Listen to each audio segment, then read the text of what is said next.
Assalamualaikum warahmatullahi wabarakatuh. Bismillahirrahmanirrahim. Alhamdulillahilladzi amarna bitaslimi wa ridha wa nahana 'anil ikhtira' wa syakwa ila ghairihi ta'ala. Asyhadu an la ilaha illallah wahdahu la syarika lahu ta'ala wa 'ala. Wa asyhadu anna sayyidana Muhammadan abduhu wa rasuluhul mu'azzamu fil ardi was sama'. Allahumma salli wa sallim wa barik ala sayyidina wa maulana Muhammad al-mawsub bis-safa wal wafa wa ala alihi wa ashabihi wa zuriyatihi wa man i'tafa amma ba'du. Yang kita hormati dan kita cintai para habaib dan para alim ulama, para muhibin, hadirin hadirat rahimakumullah. Alhamdulillah, kita panjatkan puji dan syukur kehadirat Allah Subhanahu wa ta'ala yang telah mengumpulkan kita bersama-sama di majelis yang penuh berkah ini. Dan salawat serta salam kita haturkan juga kepada junjungan kita Nabi besar Muhammad sallallahu alaihi wasallam dan kepada seluruh keluarga, para sahabat dan pengikut beliau sampai hari akhir nanti. Dan kita memohon kepada Allah agar bisa mengamalkan ilmu yang diberikan Allah Subhanahu wa ta'ala kepada kita hingga akhir hayat kita nanti. Amin ya rabbal alamin. Para muhibin rahimakumullah, Imam Ahmad Ibnu Athaillah As-Sakandari rahimahullah mengatakan pada hikmah sebagai berikut yang akan disampaikan oleh guru kita Kiai Haji Muhammad Bakhit. Selamat mendengarkan. Para muhibbin rahimakumullah, al-hikmatul ishrun minal hikamil adha'iyah. Qala al-imam Ahmad ibnu Athaillah As-Sakandari rahimahullah wa nafa'ana bi'ulumih. Hikmah yang ke-20 dari Al-Hikam,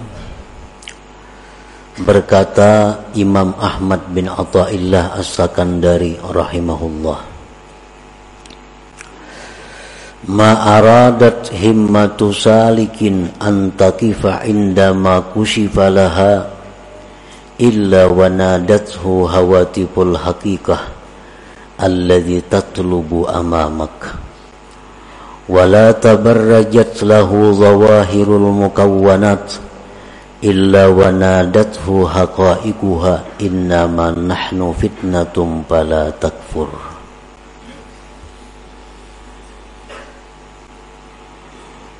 Arti terjemah dari hikmah yang ke-20 adalah tidak menghendaki keinginan orang yang tekun beribadah bahwa berhenti dia ketika dibukakan baginya, melainkan menyeru akan dia oleh suara-suara hakikat. Bermula yang kamu tuntut itu ada di depan engkau. Dan tidaklah bernampak bagi seorang ahli ibadah oleh zahir-zahir ini alam, melainkan menyeru akan dia oleh hakikat-hakikat ini alam. Hanya saja kami ini merupakan cobaan, maka janganlah kamu tergoda dengan cobaan itu. Nah, para muhibbin, itulah terjemah daripada hikmah yang ke-20 ini. Kana abdun bil amsi syaridan an siratillahi ta'ala mu'ridan an kalamihi wa sunnati nabiyhi sallallahu alaihi wasallam, munghamisan fi bihari syahawatihi wa ahwaihi, thumma adrakathu hidayatullah subhanahu, fasyarahallahu sadrahu lil Islam wa ta'allama ahkamah, thumma jatahada fi ta'atillah bi'ada'i faraidihi wa jitinabi nawahihi wa iktharin nawafil minas salah wa siyam wa sadaqah. Fatala zaman ala dhalikal hal, kana syaitan yugrihi min qablu bil fawahish wal munkarat, bal an yuwaswisu ilaihi qailan ala tara kaifa asbahta al-an anta min khairati ibadillahi salihin, tata'allamu ahkamahu wa tuaddi faraidahu wa tajtanibu nawahiyahu wa tuksirun nawafil wa tashabul ulama, qad asbahta min awliyaillahil muqarrabin. Fa idza rakana ila hadzal waswas wa tasharraba hadzal iha ila al-yaqin min nafsihi ada ila aqbaha mimma kana alaihi sabiqa. Nah, ini adalah keterangan sekaligus contoh dari hikmah yang ke-20 tadi. Di dalam hikmah yang ke-20 itu terdapat dua bagian. Bagian yang pertama, ma'aradat himmatu salikin an taqifa indama kushifa laha illa wa nadathu hawatiful haqiqah alladzi tatlubu amamak. Sedangkan bagian kedua yang selanjutnya adalah seorang hamba yang dulunya hamba ini lari, menyimpang dari jalan Allah, berpaling dari kalam Allah dan sunnah Nabi sallallahu alaihi wasallam. Seorang hamba ini tenggelam dalam lautan syahwat dan hawa nafsunya. Jadi seorang manusia yang dahulunya ingkar kepada Allah, yang dahulunya manusia ini mementingkan syahwat dan hawa nafsunya, tidak peduli hukum Allah, tidak peduli halal haram. Nah, kemudian si hamba ini diberi hidayah oleh Allah, diberi petunjuk. Maka Allah bukakan hatinya untuk Islam. Maka dia belajarlah hukum-hukum agama. Dia kemudian bersungguh-sungguh taat kepada Allah dengan menunaikan keperduannya, menjauhi larangan-larangan Allah, memperbanyak sunat-sunat dari sembahyang, puasa dan sedekah. Dan lama masa yang demikian, artinya bertahun-tahun, berpuluh-puluh tahun, seorang hamba yang dulunya ingkar kepada Allah kemudian dapat hidayah, akhirnya berbalik ke jalan Allah, menuntut ilmu. Pekerjaannya sekarang ini, yang dulunya jauh dari majelis ilmu, sekarang menuntut ilmu, ibadahnya kuat, zikirnya banyak. Adalah syaitan dahulunya menggoda ini hamba dengan kejahatan-kejahatan dan munkar. Dahulunya si hamba ini kawan syaitan, diajak syaitan berbuat maksiat, mau. Diajak syaitan berbuat kejahatan, mau. Setelah dapat hidayah Allah, maka hamba ini telah berbalik menjadi hamba yang taat, tekun ibadahnya.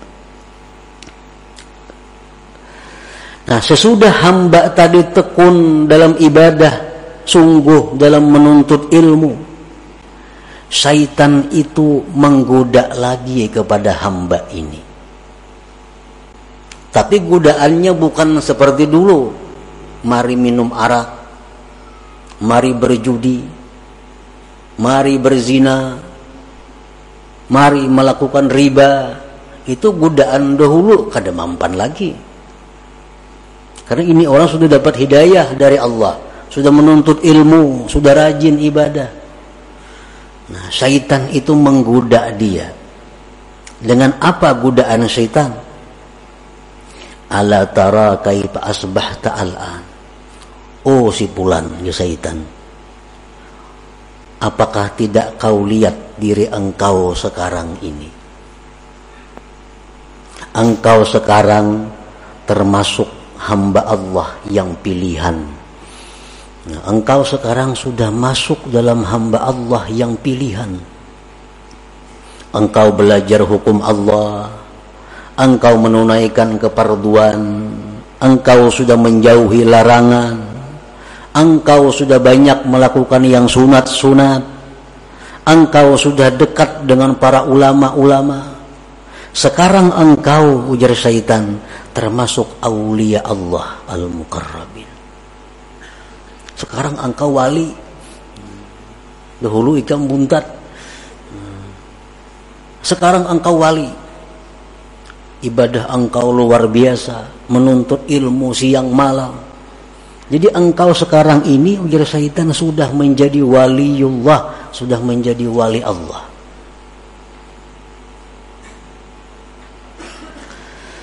Nah, apabila si hamba ini setuju dengan bisikan syaitan itu, ya syaitan ikam ni wali, diterimanya itu. Oh, cocok aja aku wali, soalnya wah ini aku sudah belajar siang malam, zikir 10.000, salawat 10.000, cocok aja aku wali. Nah, wa tasharraba hadzal iha ilal yakin, dan masuk ini bisikan kepada yakin. Akhirnya dia yakin, wah aku ini besar bujur-bujur wali. Ada ila akbaha mimma kana alaihi sabiqa, maka dia ini hamba kembali kepada sesuatu yang lebih jahat daripada dahulunya. Nah, lebih jahat daripada dahulunya di sisi Allah Subhanahu wa ta'ala tentunya.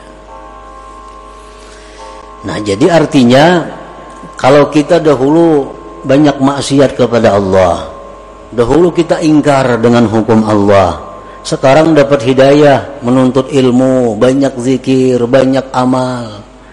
Setelah itu kita merasa bahwa diri kita ini adalah kekasih Allah, diri kita ini orang yang dekat kepada Allah, kita meyakini demikian. Nah, kita sebenarnya lebih jahat kedudukannya di sisi Allah daripada kelakuan kita yang dahulu kala yang suka maksiat itu. Para muhibin rahimakumullah, pada sesi ini guru kita menyampaikan bahwa adanya perbedaan dari godaan syaitan kepada diri kita, di mana di saat posisi kita belum berhijrah, kemudian setelah berhijrah. Itulah yang dikhawatirkan oleh Rasulullah sallallahu alaihi wasallam. Dalam sebuah hadis beliau bersabda, "Lau lam tuznibu la khasyitu alaikum ma huwa akbaru min dzalik al-ujbu al-ujbu." Ujar Nabi, andai kata kalian itu tidak berbuat dosa sama sekali, aku sungguh takut kepada kalian akan jatuh dalam dosa yang lebih besar, yaitu dosa sifat ujub. Dosa sifat ujub tadi.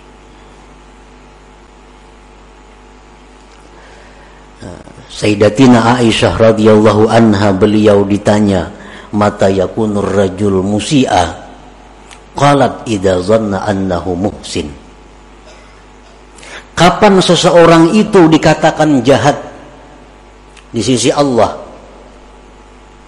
Ujar Aisyah menjawab, bila mana dia sudah menyangka dirinya baik.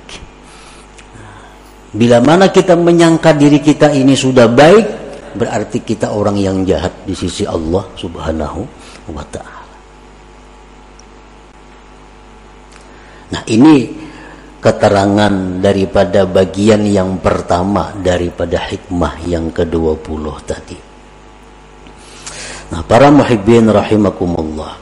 Jadi syaitan ini, ujar para ahli suluk, mengatakan selalu berusaha menggoda kita sampai kepada tahapan-tahapan yang ketujuh, baru syaitan itu berakhir menggoda kita. Sampai 7 tingkat keadaan-keadaan kita, syaitan selalu membisik kepada kita agar kita gugur, agar kita terjatuh ke dalam jurang yang hina. Nah, untuk menghindari, menjaga keselamatan dari godaan-godaan syaitan yang 7 tingkat itu, 3 hal yang kita perlukan. Pertama, ilmu. Ilmu yang pertama. Yang kedua, doa kepada Allah agar dipelihara. Yang ketiga, kawan yang baik. Nah, 3 macam itu kalau kita ingin selamat. Para muhibbin rahimakumullah. Apa yang 7 itu? Dalam tahapan pertama, syaitan itu mengajak kita dengan ajakan ukfur. Ukfur. Kafirlah engkau. Icam jaka kafir. Nyaman kada besembayangan, kada berpuasaan, kada berzakat, kada istilah perjinahan, kafir. Mungkin ajakan ini tidak ditujukan syaitan kepada kita, karena kita insya Allah kada mungkin hakun bakapir. Ada bisikan nyuruh kafir, bakapir lah, insya Allah kada. Tapi untuk orang-orang yang tertentu bisa terperdaya dengan ajakan ukfur ini. Nah, kalau syaitan itu mengajak kita kepada ukfur, kafirlah kamu kepada Allah, ilmu yang kita perlukan untuk mengatasi ini adalah firman Allah, wa ma liya la a'budul ladzi fatarani. Tidak ada alasan, wahai syaitan, untuk tidak menyembah Tuhan yang menciptakan aku. Kalau engkau mengajak aku kepada kafir, wahai syaitan, aku tidak ada alasan untuk tidak menyembah Tuhan yang menciptakan aku. Selamat kita. Kada hakun bekafir, dibawai kafir, kada mau. Lalu dalam tahapan yang kedua, syaitan mengajak kita, membisik kepada kita, la tuti' rabbak. La tuti' rabbak. Kalau ikam sudah Islam, ya syaitan, ikam kada perlu taat lawan Tuhan. Karena ikam sudah Islam, kada perlu taat kepada Tuhan. Kada perlu sembahyang, kada perlu puasa, kada perlu zikir. Karena orang Islam itu sudah selamat.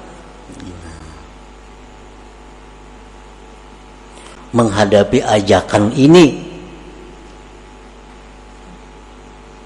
kita mesti ada ilmunya. Dengan ilmu bahwa, wahai syaitan, aku kada kawa kada taat lawan Tuhan, kada kawa kada sembahyang, kada kawa kada beribadah, karena itu bekalku hari kiamat. Nah, hari kiamat tuh aku perlu bekal. Bukan hanya Islam bekalku, tapi sembahyang, puasa, zakat, sembahyang sunat ini. Artinya syaitan itu kada ada membisiki kita, pang, kamu jangan sembahyang lah, kada ada pembisikan itu.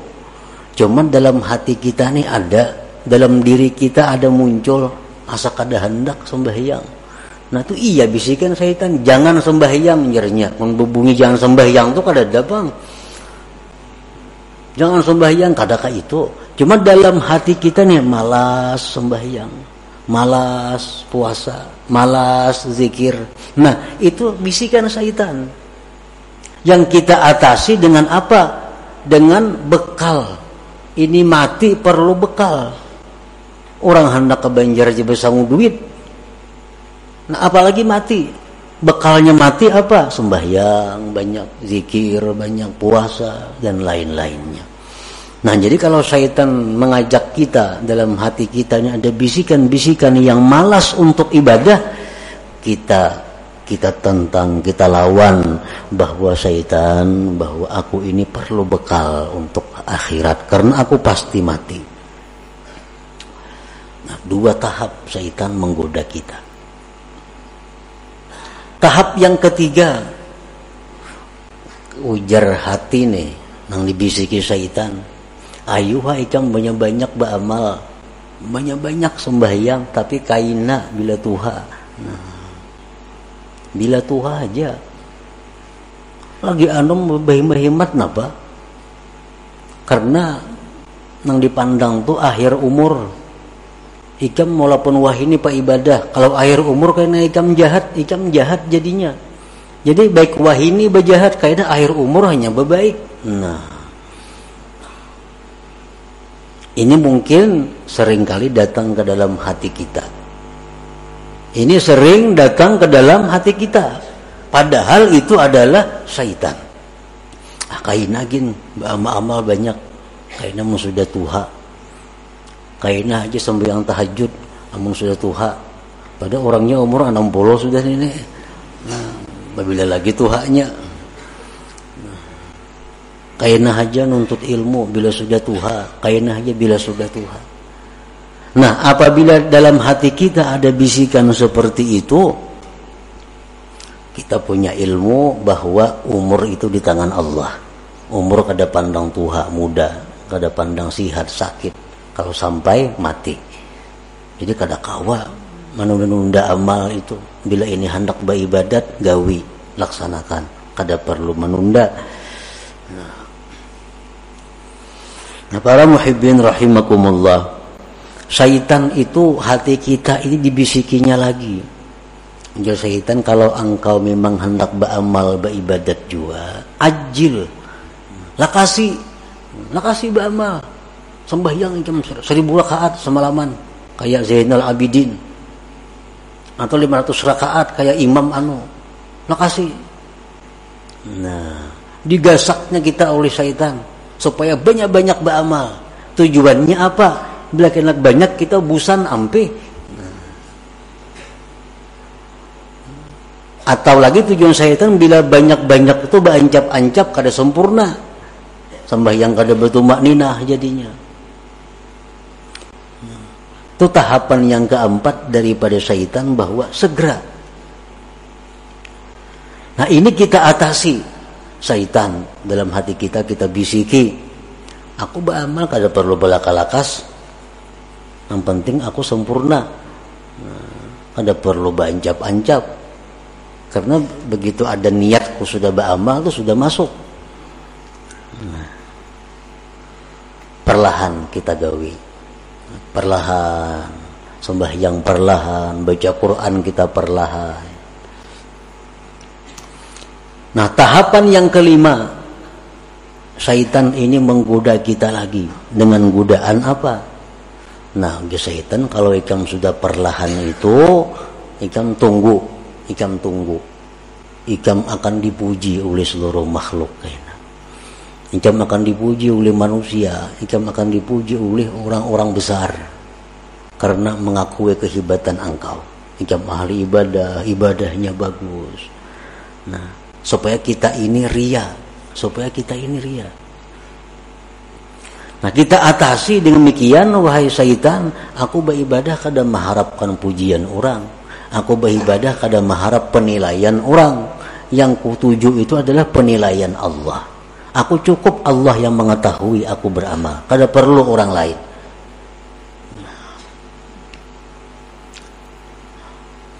Terus kita beramal kepada Allah, beribadah. Nah, yang keenam ini, ujar syaitan, kalau ikam itu beramal sudah mengharap Allah, sudah ikhlas, nah itu ngarannya ikam bujur-bujur wali. Nah, itu orang wali.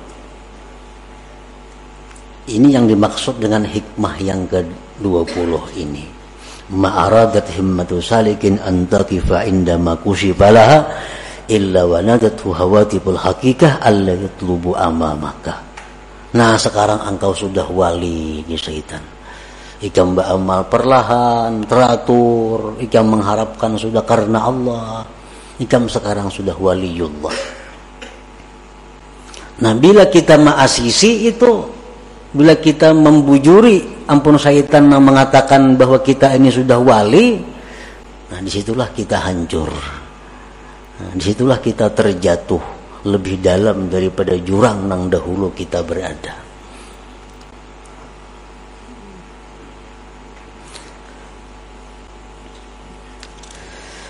Nah, fasabilus salama li hadzal abdi ayyujiba syaitan aina ana minal awliya was salihin wa ana warikum bi bihari taksir wa qillatil ilm. Qalbi mashghulun bid dunya wa ma ukhlisu fil amal wa lam a'lam hal tuqbalu taubati amla. Inna ma ana abdun hakir katsiruz dzunub arju rahmat rabbi. Di waktu syaitan tadi, di waktu hati kita berbisik bahwa kita ini dekat dengan Allah, di waktu hati kita bicara bahwa kita ini sudah dikasihi, dicintai Allah, di waktu hati kita bicara kepada kita bahwa kita ini wali, itu hendaknya dijawab, bah, kada mungkin aku ni wali, kada mungkin aina ana minal aulia, kada mungkin aku ni wali, aku ni masih banyak kurang, ilmunya kurang, hatiku masih banyak kepikiran dunia, amal ibadahku belum tentu ikhlas, dosa-dosaku dahulu belum tentu diampuni Allah, tubat-tubatku belum tentu diterima. Aku ini adalah hamba yang hina, yang banyak dosa, yang mengharapkan rahmat Tuhan. Nah, ini nang jawabannya kalau timbul bisikan di hati kita.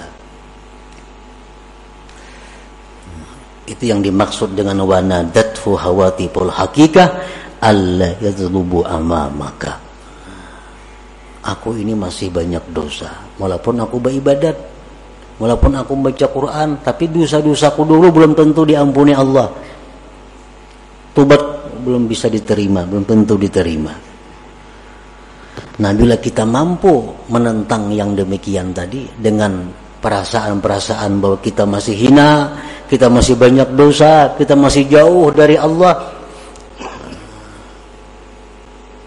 berarti kita berhasil, berarti kita selamat. Siti Aisyah tadi dikata, kapan seseorang itu dikatakan jahat di sisi Allah? Bila mana dia menganggap dirinya sudah baik. Kapan seseorang yang baik di sisi Allah? Bila mana dia masih menyangka dirinya jahat. Bila mana dia menyangka dirinya masih jahat, dirinya masih banyak dosa, dirinya masih hina, itulah yang baik di sisi Allah Subhanahu wa ta'ala. Nah, para muhibbin rahimakumullah. Jadi yang keenam, tingkatannya ujub ini, dan bisikan-bisikan itu pasti ada di dalam hati kita. Yang ketujuh itu datang lagi dalam hati kita. Sudah bagus, sudah 6 langkah syaitan menggoda kawa diatasi. Yang ketujuh, syaitan artinya bisikan hati kita. Bisikan hati kita ini berbicara, apa bahimahimat ba'amal, amun aku ni sudah takdir ke surga, pasti ke surga mati. Amun aku takdir ke neraka, pasti ke neraka. Nah, apa gunanya aku bahimahimat ni? Nah, ini sudah ketuhukan ba'amal, sudah kebanyakan kitab nang dipelajari, sudah kebanyakan guru nang didengari, timbul pikiran itu. Nah, apa aku bahimahimat beribadah? Amun aku takdir ke neraka, ya ke neraka juga mati. Amun aku takdirnya ke surga, walaupun aku maksiat, pasti ke surga juga mati. Nah, ini ada dalam hati seseorang hamba Allah. Bisikan seperti itu, walaupun kada semua orang, tapi ada dalam hati. Nah, bila demikian ada, kita jawab bahwa aku hidup mati bukan untuk surga neraka. Hidupku matiku untuk Allah. Inna salati wa nusuki wa mahyaya wa mamati lillah rabbil alamin. Pokoknya aku beribadah kepada Allah. Urusan neraka ke surga itu urusan Allah. Nah, bila kawa demikian, kita sudah berhasil melalui 7 tingkatan daripada godaan-godaan syaitan tadi.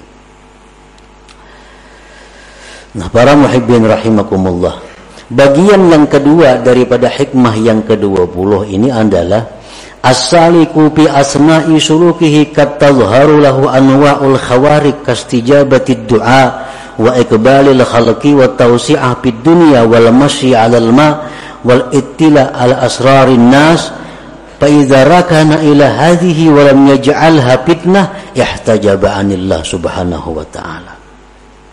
Seorang yang ahli ibadah itu di tengah-tengah perjalanannya kadang-kadang ada timbul hal-hal yang menyalahi adat. Orang-orang yang sedang tekun beribadah itu kadang-kadang di tengah jalannya diberi Allah keistimewaan. Seperti apa? Doanya dikabulkan. Ujarnya hujan hari. Ujarnya ini.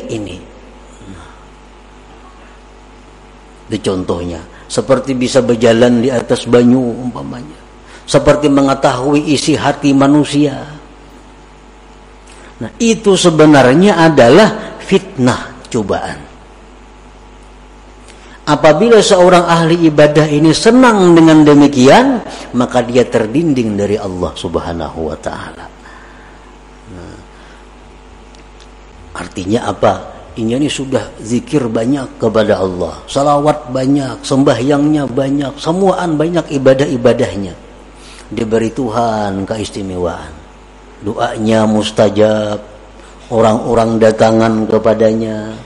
Nah, bila inya senang dengan hal-hal itu, akhirnya mengurangi ibadah-ibadahnya, berarti dia sudah terdinding daripada Allah Subhanahu wa ta'ala.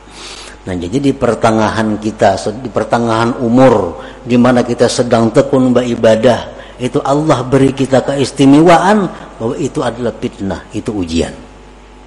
Bila kita pegang ujian itu, kita akan terdinding daripada Allah. Nah, orang membaca zikir, membaca amalan macam-macam dibaca, itu ngarannya salik, orang berjalan menuju Allah. Nah, kadang-kadang kena orang ini di tengah jalannya mustajab doa. Ada orang garing ditiupnya sigar. Ada orang garing diberinya banyu sigar. Akhirnya ini arsik dengan itu. Akhirnya jadi penambahan. Pada tujuan asal untuk jadi orang yang dekat kepada Allah. Zikir, baca salawat, dicoba oleh Allah dengan demikian. Ada orang minta ini sigar, ada minta ini kabul, ada minta ini berhasil. Akhirnya sibuk melayani itu. Ibadah-ibadah yang sudah dirintis tertinggalkan. Nah, ini artinya ihtajaba anillah. Jadi bila mana kita mengalami yang demikian, maka janganlah kita anggap itu satu kebanggaan. Jangan kita anggap itu satu kemuliaan. Tapi innama nahnu fitnah, kami hanya cobaan. Itu hanya adalah ujian dari Tuhan. Apakah kita berhenti sampai di situ atau terus berjalan beribadah sebagaimana yang sudah dirintis terlebih dahulu. Nah, itulah para muhibbin rahimakumullah, sebagian daripada maksud yang bagian kedua dari hikmah yang ke-20 ini. Mudah-mudahan kita diberi Allah taufik hidayah sehingga dapat mengamalkan ilmu pengetahuan yang diberikan Allah kepada kita. Amin ya rabbal alamin. Ila hadratin Nabi sallallahu alaihi wasallam. Al-Fatihah. Bismillahirrahmanirrahim. Iyyaka na'budu wa iyyaka nasta'in.